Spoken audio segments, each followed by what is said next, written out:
This week we celebrated the feast of Our Lady of Guadalupe. A bit of trivia. Do you know what the most visited Catholic site in the world is? Which place in the Catholic world is more visited than any other Catholic place? Is it the Vatican? Is the Vatican the most visited place? It's actually the shrine of Our Lady of Guadalupe in Mexico. Wow. Our Lady of Guadalupe, her basilica in Mexico, outside of Mexico City, is the most visited place in all of Catholicism. Thank you. Our Lady of Guadalupe is also the third most visited religious site in the world, after there are two shrines, a shrine in Tokyo and a shrine in India that receive more religious pilgrims than Our Lady of Guadalupe. It's the third most visited religious site in the world. Do we all know the story of Our Lady of Guadalupe? An event that took place in 1531, but let's back it up just a bit. Before then, in 1519, so roughly, help me out with the math, 12 years before? 12 years before the apparition of Our Lady of Guadalupe, the Spanish explorers arrived on the coast of Mexico. Who was the explorer that first touched foot in the New World? That was Hernan Cortez. And where did he step foot? In a town that he called Veracruz, the city of the True Cross. So, 1519, in what is today Veracruz, Hernan Cortez stepped foot into the Americas, and then began a journey of some 2 years to Mexico City, where the Spanish ended up conquering our indigenous ancestors. A fascinating story, we've shared it before, because our ancestors believed that Quetzalcoatl, the chief god of the Aztec religion, was going to come back. And which direction was he going to come back from? He was going to come from the east, which is where the sun rises, right? He was going to come from the east. Who came sailing from the east? Hernan Cortez. Came dressed in armor. Had any of our indigenous ancestors seen anything like armor before? Had they seen horses before? Not at all. So when they saw Hernan Cortez and his troops dressed in armor, riding on horses, they thought to themselves, the god Quetzalcoatl has come back.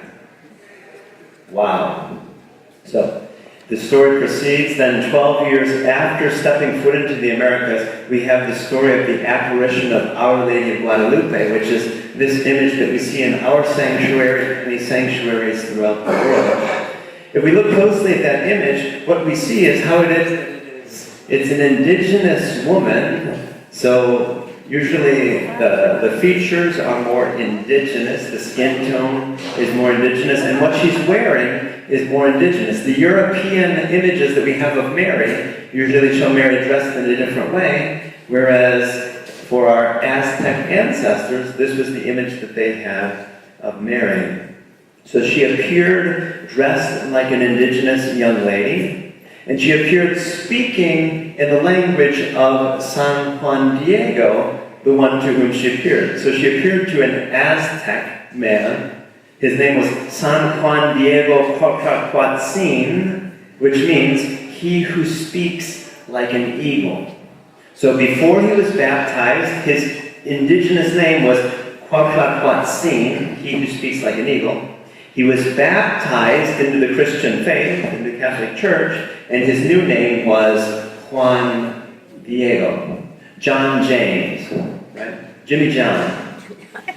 So one day, Jimmy John, whose uncle is now ill, is walking on the mountain of Tepeyac. Have we heard of that place before? Tepeyac was dedicated to whom? To the mother goddess of the Aztec religion. So it's on the mountain of the mother goddess, and what was her name? Her name was Tonantzin. And how interesting. What did Tonantzin look like? If you look at Our Lady of Guadalupe, you have an idea of what Tonantzin looks like, because any of our Aztec ancestors who look at that image would not see Mary, they would see Tonantzin, the mother goddess, the mother of Quetzalcoatl, the chief god of the Aztec religion. According to the story, Mary in the guise of Our Lady of Guadalupe, appeared to San Juan Diego, told him that she wished for a church to be built in his honor. Go tell the bishop I'd like to build a church here. Say, what? San Juan Diego went off, told the bishop. The bishop said, if it's true that Mary appeared to you, then maybe you can ask for a sign. He went and asked the woman for a sign, and she pointed him to roses that were blooming in the middle of winter. Do roses bloom in the middle of winter? Castilian roses? Do they bloom in Mexico? Castilian roses from Spain? Do those bloom in Mexico in the middle of winter? According to the story, they were blooming. He picked them up, put them in his cloak, and when he showed them to the bishop, if we've seen plays or movies about Our Lady of Guadalupe, when he shows these roses that he's collected, the bishop sees an even greater sign. The bishop sees an even greater sign, according to the story, and that was of the image that was painted on Juan Diego's tilma, on his outer garment. Have we heard that story before? We're familiar with the story of Our Lady of Guadalupe?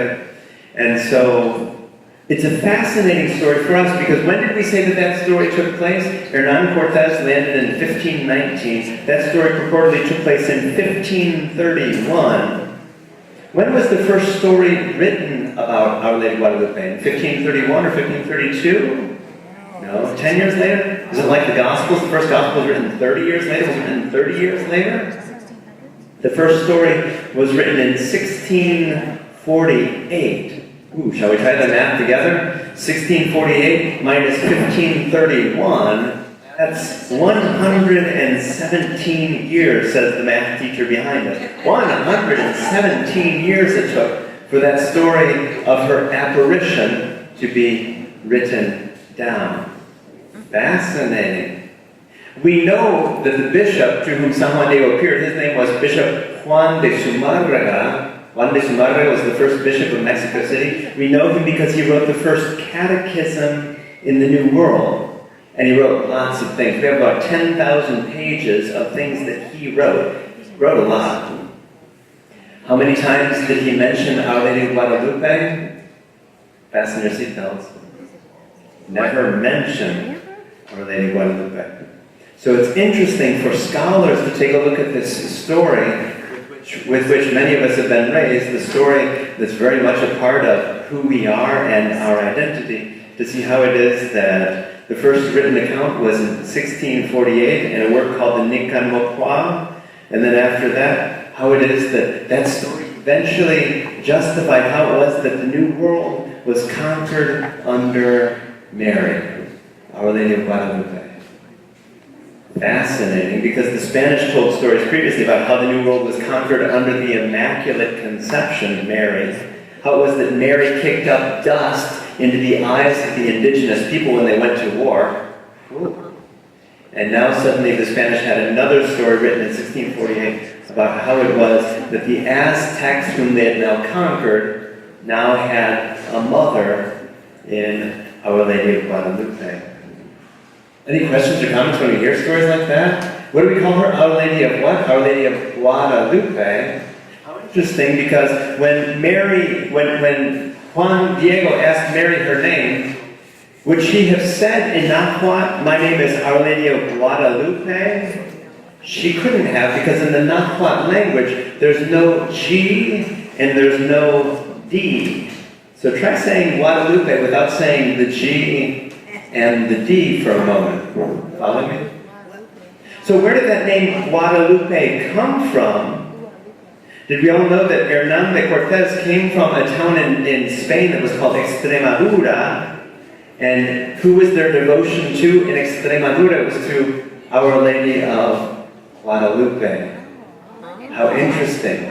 Google the history of Our Lady of Guadalupe when you get home. Hernan de Cortez was from Extremadura, Spain, where the patroness of that town was Our Lady of Guadalupe. Now in the New World we had a new painted image of Mary, and it took on the name of the patroness of Hernan Cortez's city in Spain, the city of Extremadura. She was Our Lady of Guadalupe, La Virgen de Guadalupe de Extremadura, and now she was the patroness not only of the people of Extremadura, but now of the New World as well. Sociologists refer to this as syncretism. I said sociology. I was thinking anthropologists. Anthropologists refer to it as syncretism, when you take one religious figure in one religion and transfer it to another religion. How fascinating that the mother goddess of the Aztec people became the mother figure of Christ. It's a great Advent image. Why? Because Mary is wearing a black belt. Have you noticed that before? Our Lady of Guadalupe is wearing a black belt. What was she a black belt in? Karate? Jiu-jitsu? No. The black belt for the Aztec people was a symbol that one was pregnant. How fascinating. So once you got the news, if you were a young lady, once you got the news that you were pregnant, you wore a black belt. Not meaning that you were proficient in any martial art, meaning that you were now pregnant. We also notice that in this image, Mary wears a different collar. In our sanctuary, it's more green, but it's often a green-blue collar. Where does that collar come from? Actually, there were some principal gods in the Aztec religion who wore that collar as a symbol of royalty and of divinity. So when Juan Diego saw someone dressed in that collar, he would have thought, whoa, this is no ordinary person like me. This is royalty or divinity. But it's fascinating also because back in that story of 1648, when the story was first written, they compared Our Lady of Guadalupe to the woman in Revelation chapter 12. If we open up the book of Revelation, it was the second reading that we had on Friday for the Feast of Our Lady of Guadalupe. It talks about a young lady coming down from heaven, dressed in the sun, and with the moon under her feet. Do you notice what we have in Our Lady of Guadalupe? What are the rays that are behind Our Lady of Guadalupe? The sun, which would have been a fascinating symbol for our Aztec ancestors because they worshipped the sun. So for Mary to be standing in front of the sun, that was serious business. And we notice at the bottom of the image how it is that she's standing on the moon. Various titles came up for Our Lady of Guadalupe throughout the years. In 1888, she was proclaimed Queen of Mexico. First proclaimed Queen of Mexico. 1945, she was proclaimed Patroness of the Americas. And then 1999, for any of us old enough to remember 1999, John Paul II went to Mexico City and proclaimed her Empress of Latin America and Protectress of Unborn Children. Have you heard that one before? The Protectress of Unborn Children. Why that? Because again, we go back to the black belt that she's wearing. This is an image of Mary while she's pregnant. A great symbolism in all that, because when Mary went to visit Elizabeth, Christ was inside her. Mary was like a tabernacle. Christ was inside her. Think about the imagery for a moment. When we come and are nourished by God's Word and by the Eucharist, what happens? We have Christ inside us, like Our Lady of Guadalupe. Our children go out and share that presence of Christ with all. Our Lady of Guadalupe became a popular religious and symbol in Mexico. Remember that the independence of Mexico, who declared the independence of Mexico? A Catholic priest. Under the banner of whom? He was holding a flag, a banner, with whose image? Our Lady of Guadalupe. Pancho Villa in 1910 would lead his revolution with a flag of Our Lady of Guadalupe. And the first president of Mexico, do you name it? Do you know the name of the first president of Mexico? 1824. His name was José Miguel Ramón Alarco Fernández y Félix, but he changed his name to Guadalupe Victoria, the victorious Guadalupe. How fascinating that the first president of Mexico changed his name to honor Our Lady of Guadalupe. Our Lady is an important religious and cultural symbol in Mexico.